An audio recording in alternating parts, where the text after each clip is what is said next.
Okay, thank you everyone for joining us. So here we are in the shiur before Tisha B'Av, and I did a lot of thinking about what should the shiur be about, how should we go about the Wednesday night before Tisha B'Av, and it suddenly hit me that most of Shas you cannot learn all year round.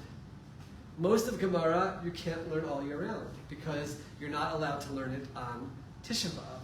There are very specific pieces here and there that you're allowed to study on Tisha B'Av because the whole idea is Tisha B'Av, Torah makes us happy and we rejoice when we learn Torah.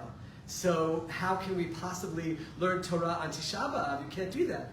So there are certain pieces that we can learn. This is the longest piece of Shas that you can learn on Tisha B'Av. It's the story known as Kamtza and Bar Kamtza.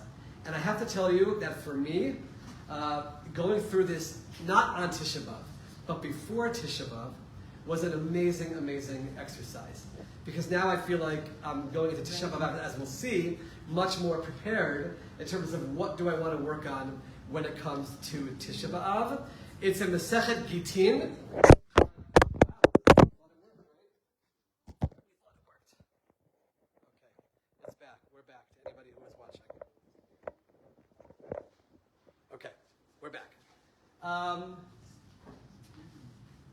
It's a Masechet Gitin in a perek that's called Hanizakim.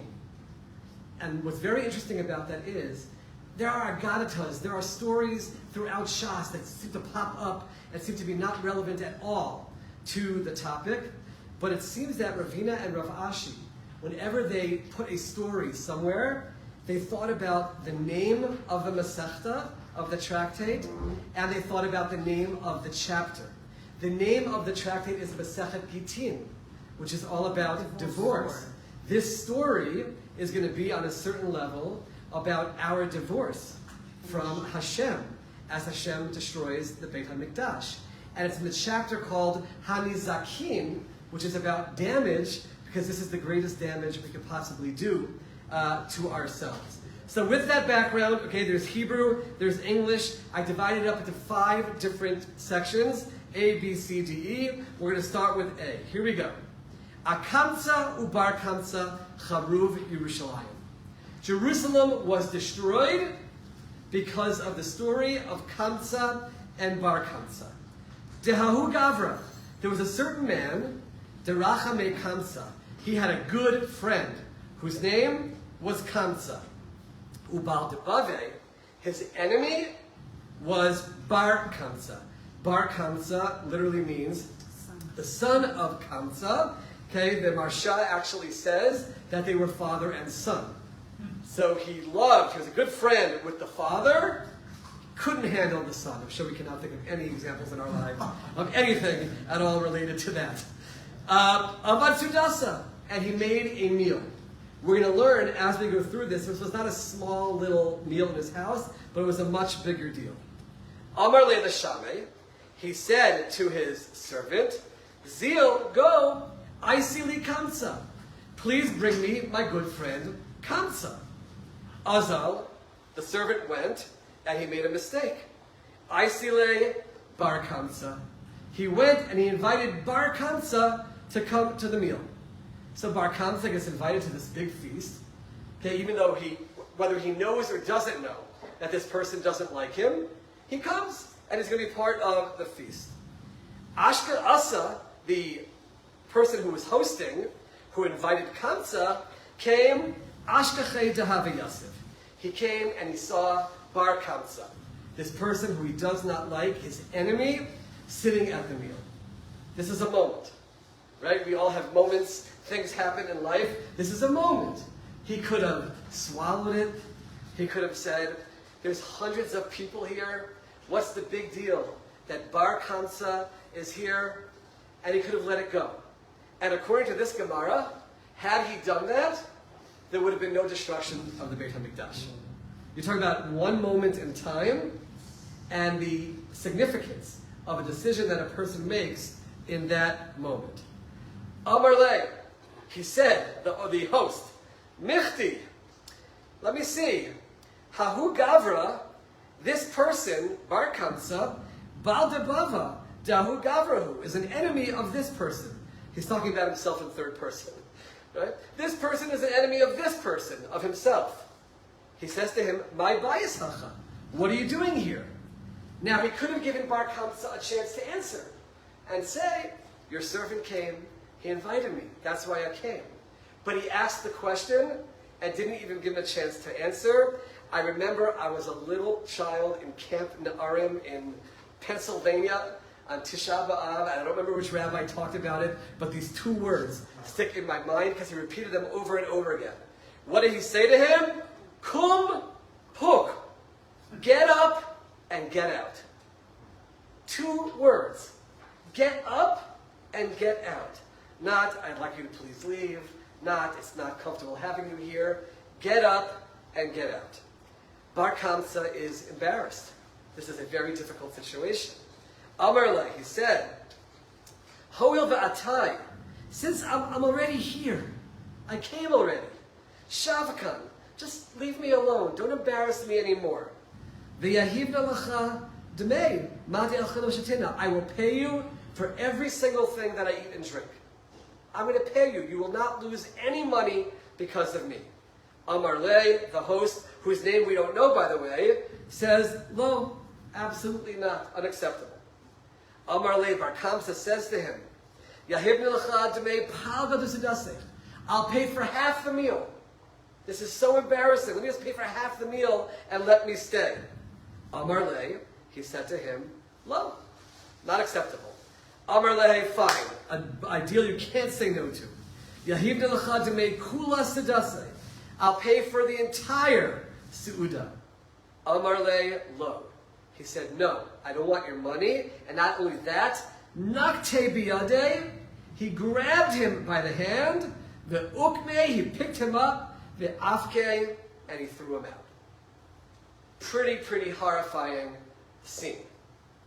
Okay, so you had a moment of sinat chinam, you had a moment of someone not controlling his temper. We'll go through a bunch of sources later of what we can learn from all of this, but you would hope that would be the end of the story.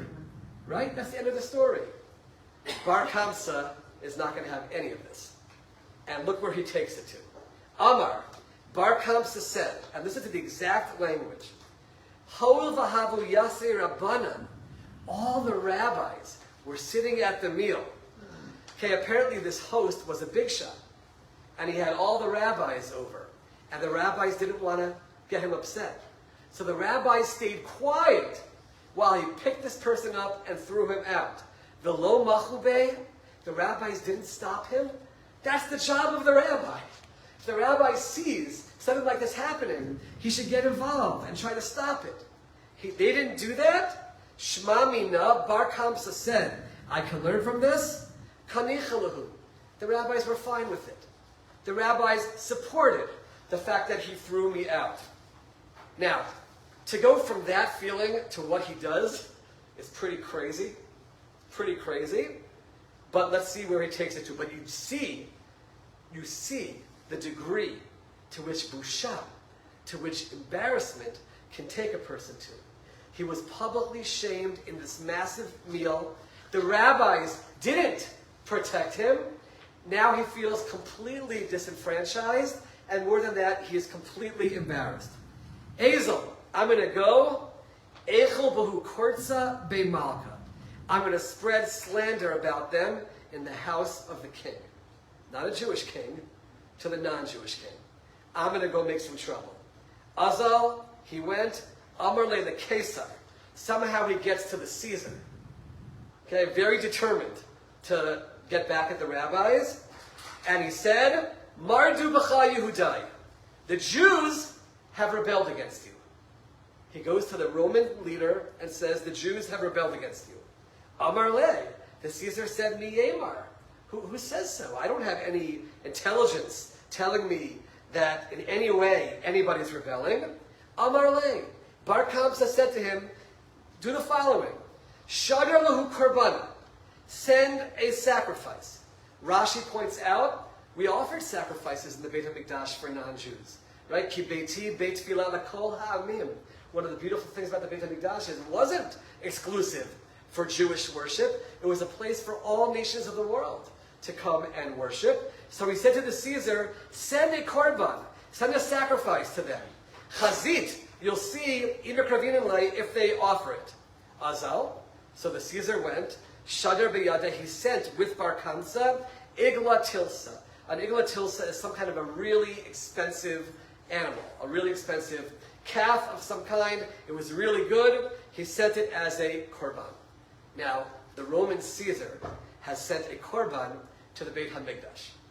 You would think that we'd be wise enough to make sure to offer it. Bahadi de Ka'asi, while he was on the way from the Caesar to the Beit Hamikdash, Shada Be'muma Bar Kamtza put a blemish b'niv sfatayim, in its lip, in the upper lip. Va'amila, and some people say he put it b'dokin sheba'ayin. He put it on the eyes. Some commentaries say that dokin sheba'ayin is a cataract. The Rashba says he knew how to make a cataract happen, or he replaced it with an animal that had cataracts. Others say it was just something in the eye. Why is that significant? Duchta, it's a place on the animal's body, dil done for the Jews. Havamuma, it's a blemish. Uladidhu, for the non-Jews, when they offered their sacrifices, lav mumahu, it wasn't a blemish. I had a Rebbe in Yeshiva, Moshe Eisman, who said something amazing just on this point, that a blemish on the mouth and on the eye is a blemish for us, but not for the non-Jewish world.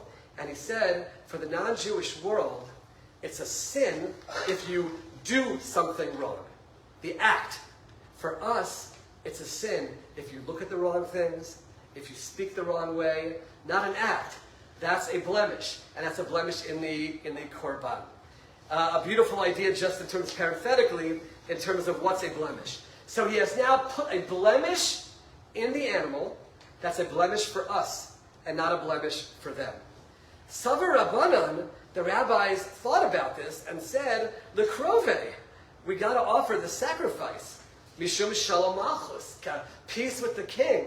The commentaries all explain, pikuach nefesh, to say if the king has sent a korban, yes, it's a blemish. Offering a korban with a blemish is an aveira. You shouldn't do it. But when you're faced with the possibility of enraging the Caesar, we violate halacha in order to protect lives. It's something which we do regularly in halacha, so they thought that they should do that. Amar lahu Rabbi Zachariah ben Avkulas. There was a rabbi clearly held in high esteem. Rabbi Zachariah ben Avkulas said, Yomer, if we do that, if we offer it, Yomer, they will say, Balei mumin krivin legabe mizbeach. Notice the fear. What will they say? It's a problem that we are often bothered by as Jewish people. What will they say? Right? If we do this, they will say that you can bring a blemish and offer it on the Mizbeach. And we don't want people to make that mistake. Savor lemikdalei. So then the rabbi said, okay, if we're not going to offer the sacrifice, let's kill Bar Kamtza. Let's kill him. As the Meiri says, he is a rodef. He is a person who's trying to get us killed by the Caesar. And we have to kill him. Delo lezel v'lema, so he won't go back to the Caesar and report. Once again, Amar lahu, Rabbi Zachariah. Rabbi Zachariah said, no, we can't kill him. Yomru, because they're going to say, Matul mum bekadshim yehareg, that a person who puts a blemish on an animal that's supposed to be offered as a korban gets capital punishment for it. And we don't want people to be mistaken. Wow. Okay, so that's part one of the story, which is going to lead to problems, because obviously we don't offer the sacrifice. It'll get back to the Caesar. Parenthetically, the Gemara says, Amar Rabbi Yochanan. Rabbi Yochanan says, he has such sad words, and listen to the exact words that he says.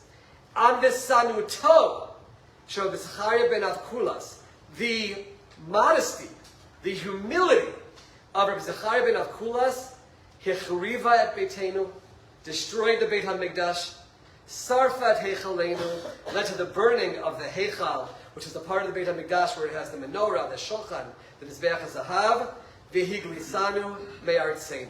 And we were exiled from our land. The Marsha says, until this point in time, the only thing that was decreed upon us was exile. There was not a final decree of destruction of the Beit Hamikdash. But because of this decision of this specific rabbi, who didn't say, offer the korban, or kill Bar Kamtza, we lost everything. Now the commentaries talk about what does it mean, his humility, right? You might say his lack of wisdom, his lack of foresight. How is it his lack of his humility? And why is it humility? So many say he felt like he wasn't great enough to be able to say, kill this person, or offer this korban. One of the things that rabbinic leaders have to understand, the Rambam says it, is that each person in their generation is like Moshe in his generation, is like Shmuel in his generation. If you are in that position of leadership, you can't say, I'm not great enough to make this decision. You're the man. You're the person everyone's turning to, and therefore the weight of everything that happens afterwards is on him. By the way, the Mesilat Yesharim in chapter 20 uses this as an example of a person who thinks they're doing a mitzvah. I'm being very righteous. I'm worried that people will make mistakes. I'm worried about this. I'm worried about that. I'm making their... And it's actually the greatest Aveirah. Right? Being a leader means responsibility, and in this case, he's held accountable for it. This will lead ultimately to the destruction. We'll get to the rest of the story in a moment. Let's just stop. Why does it say, on Kamtza and Bar Kamtza, the Beit Hamikdash is destroyed? What did Kamtza do wrong? What did Kamtza do wrong? As far as we know, he did nothing wrong. Well, a few things. First of all, if we say he was the father, this teaches us that there is a role that a father may have to play if he knows that his son is in this kind of a situation with this wealthy, famous leader personality. Maybe you do have a responsibility to do something about it. But there are commentaries that go further, shockingly, and they say, Kamtza was there. Kamtza heard about the feast, he was there, the host just didn't notice it, and Kamtza stayed quiet while his own son got thrown out because he was more concerned about his own honor than to intervene for his own child. And therefore, Kamtza is also held accountable. Okay, that's part one of the story. Let's turn to part B of the story. It's on page 2 in the Hebrew, and I think it continues beyond that on page 3 in the English. So, Bar Kamtza is upset. Bar Kamtza needs to act. They did not offer the korban. Shader alayu leniron Kesar. So he sent the message to Nero Kesar, letting him know, the Caesar, letting him know the Jews did not offer your korban. The Jews did not offer your korban. They are clearly rebelling. Some say that Nero was actually the general. Some say that Nero is the general, and the Caesar sent him to Yerushalayim. It does seem, the continuation of the story, that Nero is the one who is now sent by the leader to destroy Yerushalayim. This is the first temple or second? This is second temple. Okay? Kika'asi, as he was coming towards Yerushalayim, but he's still far away from Yerushalayim, Shadagira, he sent an arrow lemizrach, towards the east, Asa nafal b'Yerushalayim. Miraculously, even though it was from really far away, the arrow landed in Yerushalayim. Lema'arav, Asa nafal b'Yerushalayim. He sent it towards the west, and again, it landed in Yerushalayim. La'arba ruchot hashamayim. He sent arrows in all directions. Asa nafal b'Yerushalayim. They fell in Jerusalem. This was his way of checking, is God with me or not? Am I supposed to be doing this? This is unbelievable to think that the Roman general is trying to check, because they knew there's a Jewish God. They knew there's a powerful God. He's nervous about this. Is this the right thing? The fact that every arrow ended in Yerushalayim, he said, I'm supposed to do this. But now he was a little bit nervous. Will I be punished for what I'm doing? Okay, I know that God wants this, but what will happen to me? Unbelievable. Amar Leili Anuka. He saw a small Jewish boy, and he said to him, Psokli psukecha. Tell me, what pasuk did you learn today in Cheder? There is this idea of trying to get a message from God, and you see it in a few different places in Shas, and they ask a child, what did you learn today? And that's the prophecy coming to them. Amar le, he said, I learned a pasuk in Yechezkel. Venatiti et nikmati be'edom. I'm going to take revenge against Edom, which is Rome, biyad ami Yisrael, through my nation of Israel. Wow, Nero is a little bit scared. Amar, he said, Kud shabrichu, God, ba'il l'cheruve beise, he wants to destroy the Beit Hamikdash, but then uvayil l'chapura yade bahu gavra, but then he wants to wipe his hands clean with me.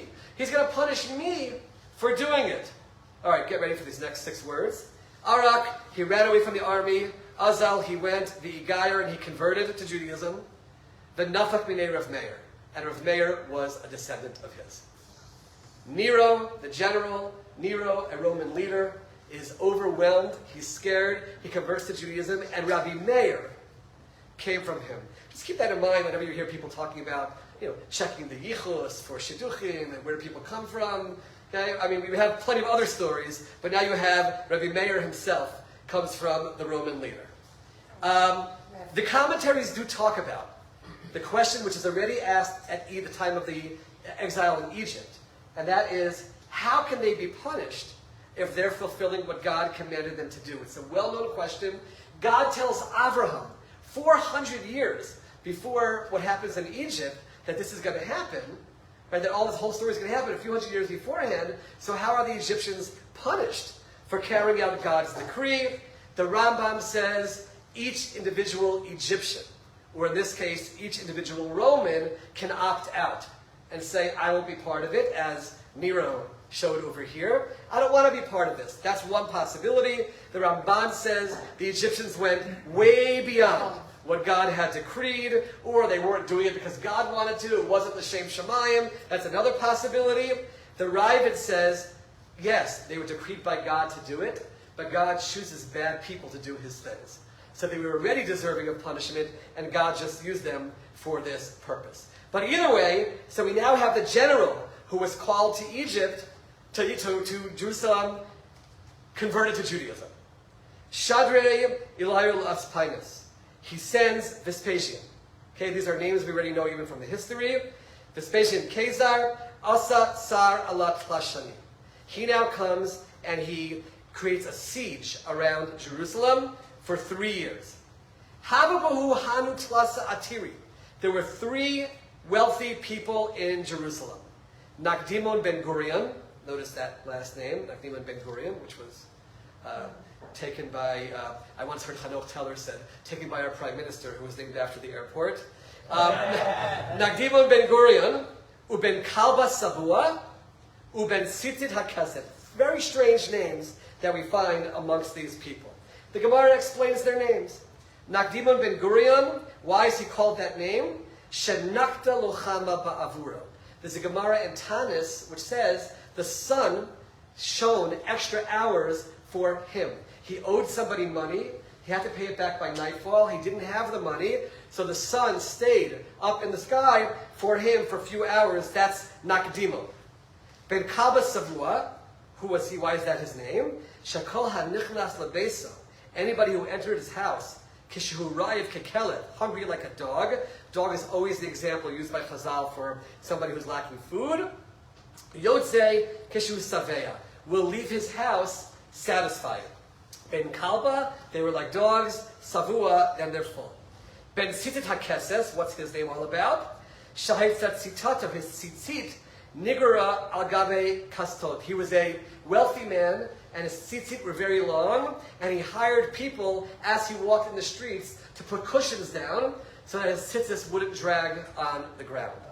Ikita Amri, there are others who say, Shahita Kisato Mutelet Ben Gdolei Romi, that his name was actually Ben Tzitzit, and he was just a person who sat in the seat cushions with the great people of Rome. Okay, 3 people. Chad Amar Lahu, one said to the rabbis, Ana Zaina Lahu Bechiti Vasari, I'm going to give wheat and barley to the Jewish people during the siege. Take note, they had money, they had the ability to give the Jewish people food. This is really, really important. Chad Amar Lahu, one said, B'dechamra B'demilcha, I'll give them wine and salt. They already have barley, wheat, wine, salt. And one said, I'll give them wood. So now you have everything you need. You can build storehouses, you can make fire, everything is great. Parenthetically, Shavchu Rabbanan L'Tzivi. The rabbis really liked the guy who said wood. They're really happy about wood. Okay. Havahu L'Mezan Esrim V'chad Shata. Listen to this tragedy. They had enough food for 21 years. The Jewish people are besieged by the Romans. These three wealthy people had enough food and they prepared it and made warehouses and they said, we could survive the Romans for 21 years. That's a really, really long time. But there was a problem. We're Am Yisrael. Havabahu, there were amongst the Jews, Hanu Biryoni. Rashi says Biryoni comes from the word bor.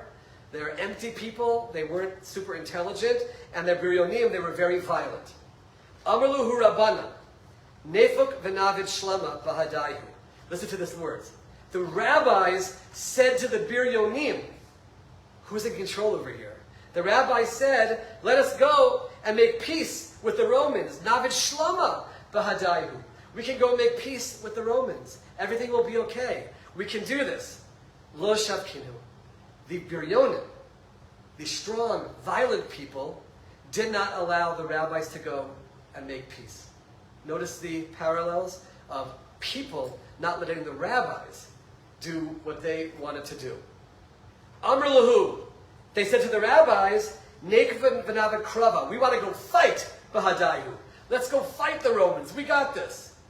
Amr lahu Rabbanan, the Rabbanan said, Lo mistaka milsa. It's not going to work. The Marsha says they knew. For Ruach HaKodesh, they knew we're not going to beat the Romans if we try to fight them.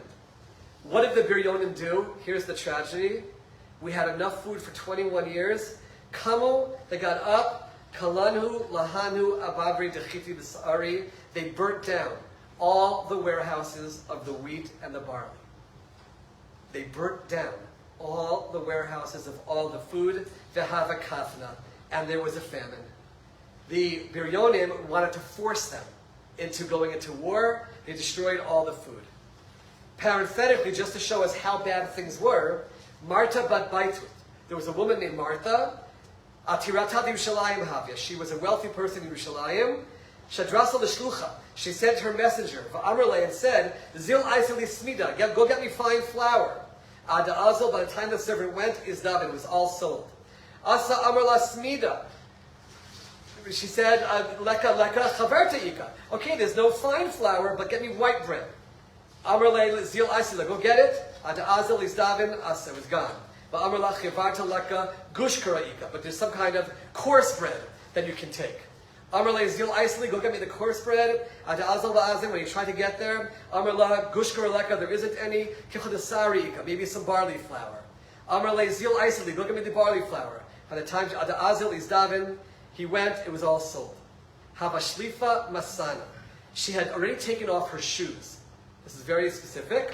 Amra, she said, Epok ve'echsi. I'll go check. I need food. So she walks out, this wealthy woman walks out barefoot. Esav la parta bechara umesa.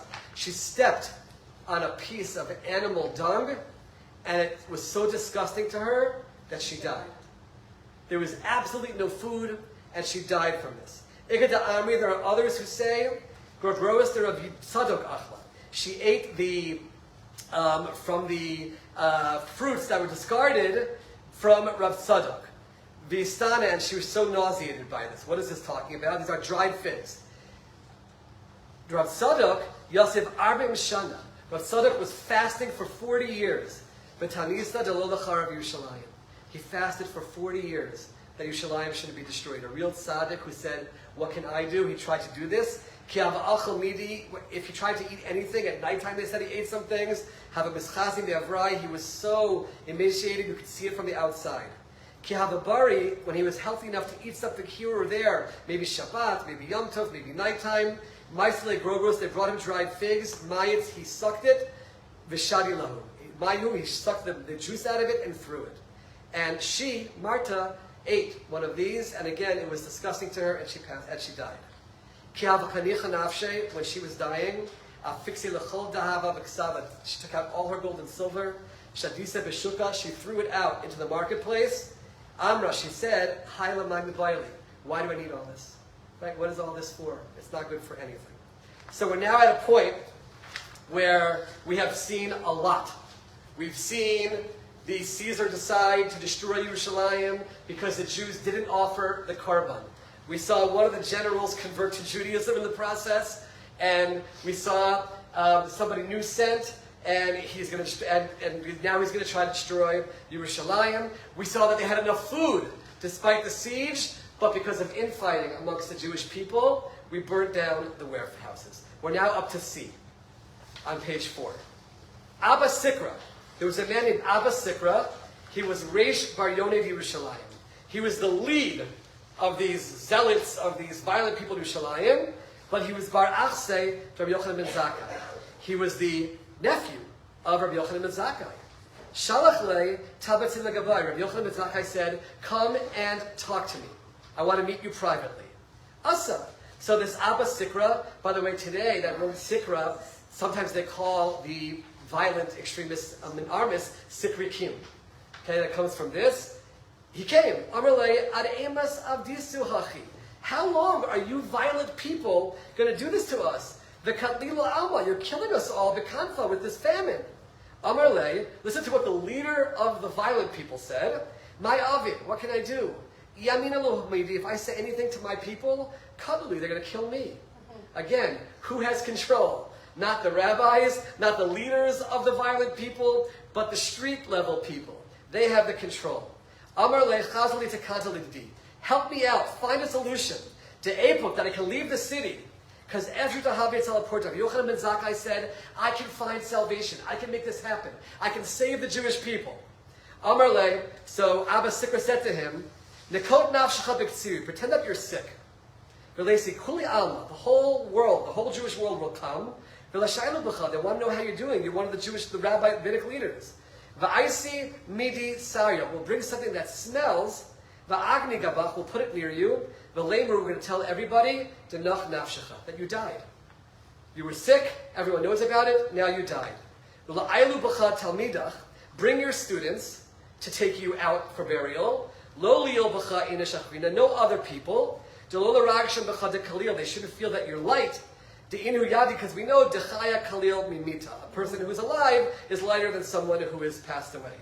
Avid hachi, he did that. Nichnas go Rabbi Elazar mitzad echad, Rabbi Shua mitzad echad. He had one student, Rabbi Elazar, on one side of him, Rabbi Shua on the other side. Kimata lepischa, they came to the city gate. And who's stopping them from leaving? Leaving the Biryonim, the Jewish violent people. Bo midkare, they wanted to stab him, stab the coffin, stab the body to see if he's dead. Amru, they said, Yomer Rabban Dakaru Dakru, that you're going to let the Romans see that we stab our rabbis? That's not a good thing. Bola Midchfe, they wanted to push him. Amru, Yomer Rabban Dakru, they're going to see that they pushed the rabbis? Pasle Baba. They opened the gates for the coffin to go out to burial. Nafak, and he went out. He gets to the leader. Kimata Lahasam, he gets to Vespasian, who is the general who's in charge. Amar, he said, Shlomo alecha malcha, Shlomo alecha malcha. Peace to you, king, peace to you, king. Vespasian says to him, Amar le, Michayvish tre katala. You are liable for death twice for saying this. Chada, once, delav malka ana. I'm not the king. I'm the general. I'm not the Caesar. Why are you calling me king? The kakaritli malka. That's against, you should be killed for this. The two, and furthermore, Imalka ana, if I am the king, ad ha'idna, until today, I milo asasagavai. Why didn't you come to me? If I'm the king, you should have come to me sooner. By the way, there's a story of a Hasidic Rebbe who on Rosh Hashanah morning heard the Chazan stand up and say, HaMelech, and he passed out. And he said he was thinking about this Gemara. If he's the king, why is it taking me so long to come to you? That's what he thought. Amarle, he said, Amar lav malka ana, you think you're not the king? Ibra malka, you're going to become the king. It's going to become truth. De'ilav malka'at, if you're not worthy of being king, lo masra Yerushalayim li'adcha, God wouldn't give you Jerusalem in your hands. Udeka'amrit, and that which you said, imalka ana, if I'm a king, amaylo ka'ati l'gabai, why didn't I come out of Ha'idna until now? Biryoni, the violent people, the isban lo shakina, they didn't allow me to come.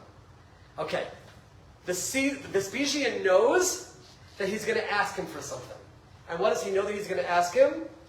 Not to destroy the Beit Hamikdash. Right? Why has Rabbi Yochanan ben Zakkai come? He knows he's going to ask him that. Amar le.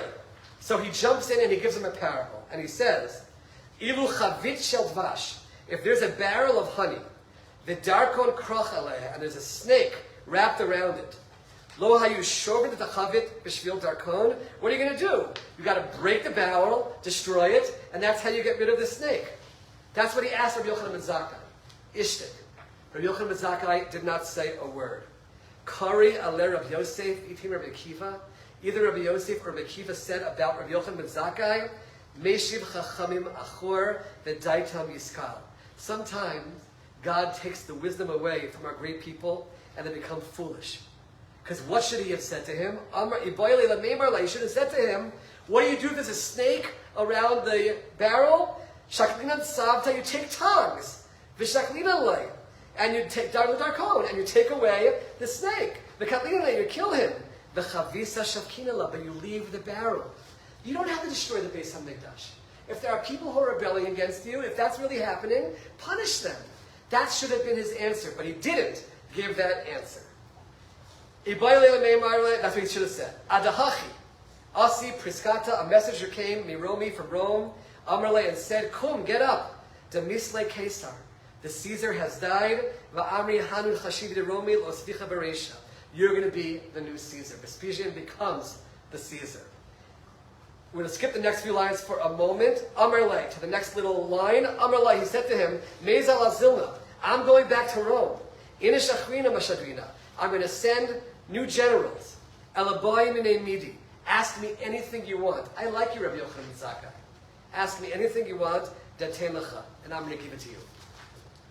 After everything we've said, Kamtza, Bar Kamtza, all the way till this point, and now the person who's becoming the Caesar says, ask me anything, and I'll give it to you. Amar le, what did Yochanan ben Zakkai say? Ten li Yavna v'chachameha. Give me Yavna, where the Sanhedrin is. Give me Shushilta de Rabbi Gamliel. Spare the dynasty of Rabbi Gamliel, which we believe comes from David HaMelech. Va'asvasa, and give me a doctor to Messiah the Rav Tzadok who will heal Rav Tzadok. He could have asked for anything, and this is what he asked for. Kari ale Rav Yosef Yitim Rabbi Akiva. Again, these rabbis say about him, Meshiv chachamim achor v'daitam yiskal. There are times that Hashem takes away the wisdom from the rabbis, and they became foolish. He should have said, L'shavkinu harazimna, leave the Jews alone. That's all he had to say, and it could have happened. But who savar? Yochanan ben Zakkai thought, Dilma kulehai lo avid. He won't give me that if I ask for it. Hatzala porta nami lo havi. Then nothing positive will come from it, and therefore he didn't ask for that to happen again. An opportunity lost. He could have said, save the Beit Hamikdash, and it would have been saved, but he didn't do so. To page 6, D and E, as we finish off the story. Azal Vespasian, Shadre Letitus. He sends the worst of the worst of the worst. Notice what happened here. We started with Nero, who converted to Judaism, and a mayor comes from him. Then we go to Vespasian, who says to the rabbi, what do you want? And I'll give it to you. And now we get to Titus. The Titus Harasha, he's the worst.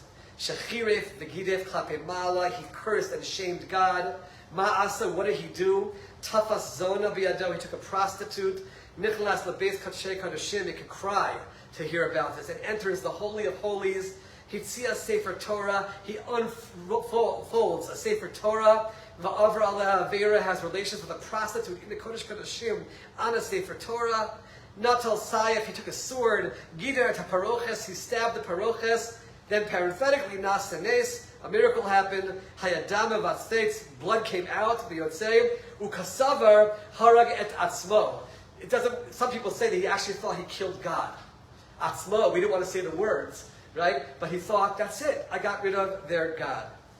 Ma'asa. What did he do even further? Natal taparoches. He took that paroches. Asan kimin gartani. He made it into a basket. Hevi kol krayom shebemikdash. He took all the vessels of Beit Hamikdash.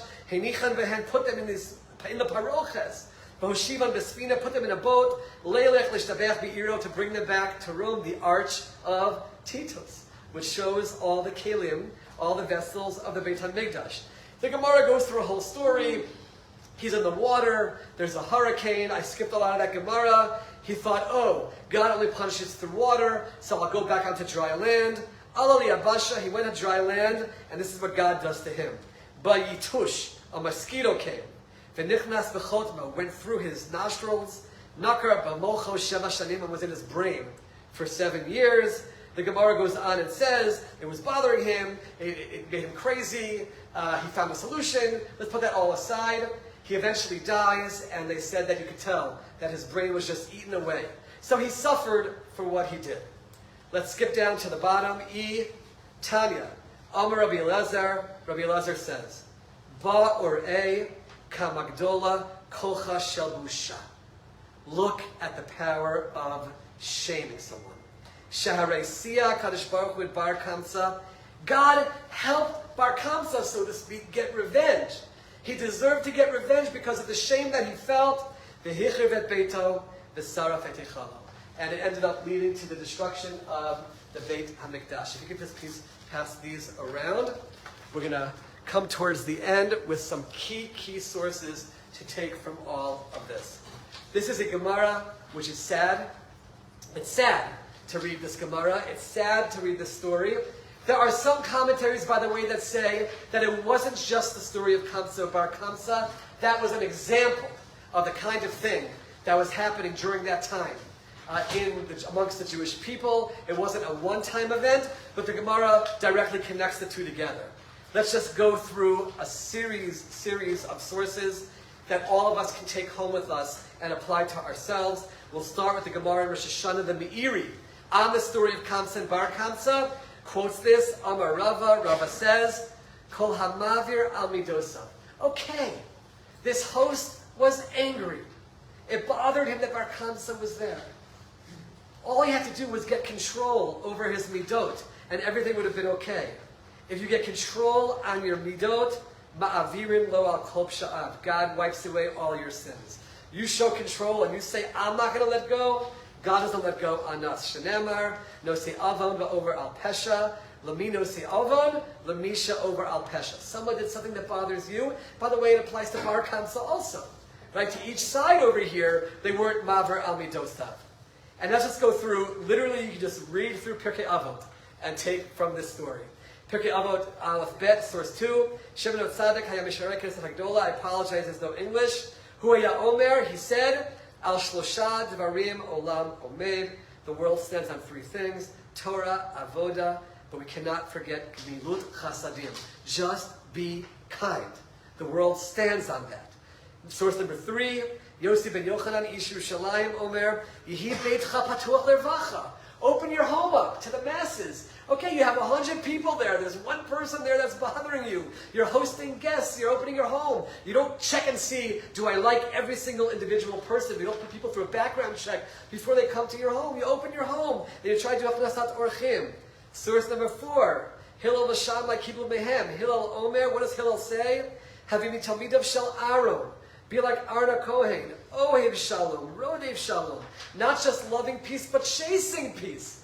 That moment, when that happened, every single person in that room, in that feast, is accountable for not stepping in and not trying to make peace. There was an opportunity. That's who we're supposed to be.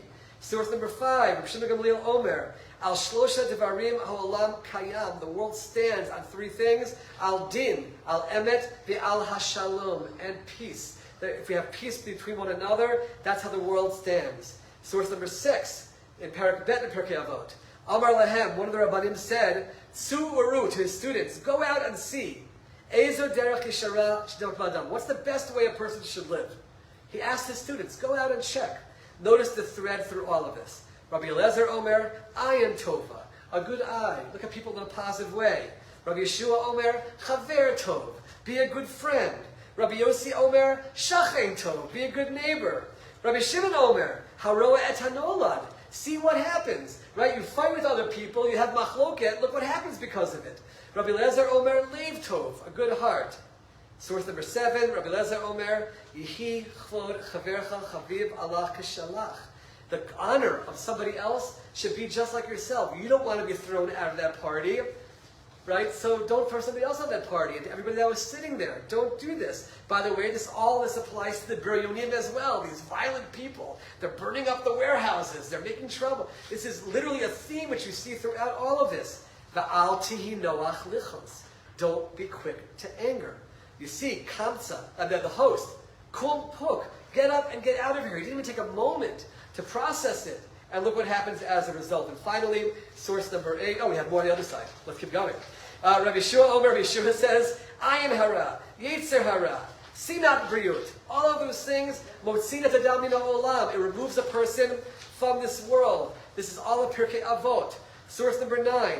Rabbi Shmuel Omer, Havikal l'rosh, V'noach l'tishchorer, which is basically saying, don't get angry quickly, and make sure that that if something does anger you, you remove it very quickly. Havikabel es kol adam b'simcha. Greet everyone with happiness. Source number 10. Rabbi Levitas Yishavne Omer, Ma'od ma'od havishval ruach. Be humble, shetikvos inash enosh rima. We're all going to end up in the ground with the worms. Think about that host, right? What was he thinking about? His ga'ava. How he acted in this way where this person's insulting me, and he wants to get rid of him, and all the people sitting there that are worried about their reputation don't say a word. Source number 11, Rabbi Lazar Kafar Omer, Kina, Tava, Kavod, jealousy, desire, and honor. Motzinas Adam min ha'olam, this whole story. Source number 14, and this is a really, really important one for this particular story, and I think really hits home. Rabbi Lazar Hamodaya Omer, Hamalbin b'nei chaveru barabin. If you embarrass someone in public, afal pishish biyado Torah o masim tovim. You can have lots of Torah and lots of good deeds. Ein lo chelek l'olam haba. You lose your portion in the world to come. But the final one, the Gemara Masechet Bava Metzia, and I'm going to tell you something on this Gemara. Kol hamalbin b'nei chaveru barabim.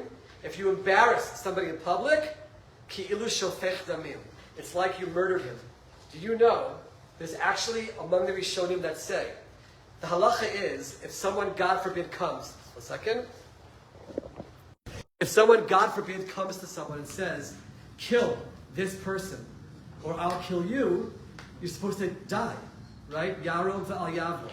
There are commentaries that say, if someone comes to a person and says, embarrass this person in public, or I'll kill you, you have to die. And not embarrass someone in public. This is not just a metaphor, but you're actually killing the person. The story, when Kamtza and Bar Kamtza, and Bar Kamtza is embarrassed in this manner, and what it led him to do, something he never would have thought of doing before, that ultimately is, you see how it's like killing someone, and ultimately it leads to the destruction of the Beit Hamikdash and everything that we experienced. This is a little bit of a different type of shiur than usual in terms of going through the entire Gemara, but I think the entire story gives you a really beautiful picture. Every single one of us can take something from the story, something from these sources, and let's dedicate ourselves on Tisha B'Av to work on even one midah, one character trait that we saw in all of this that we can be better at. And as I mentioned last week, when we ask ourselves, what can we do? We're not in the security cabinet, we're not pilots, we're not soldiers. What can we do for the hostages? What can we do for Am Yisrael? These are the things that we can do. Be'ezrat Hashem, if we learn from the story, and each one of us does it in our way, Be'ezrat Hashem, that can lead to the time that Tisha B'Av will be a day of rejoicing, as Be'ezrat Hashem we have in Beit Hamikdash. Just like this.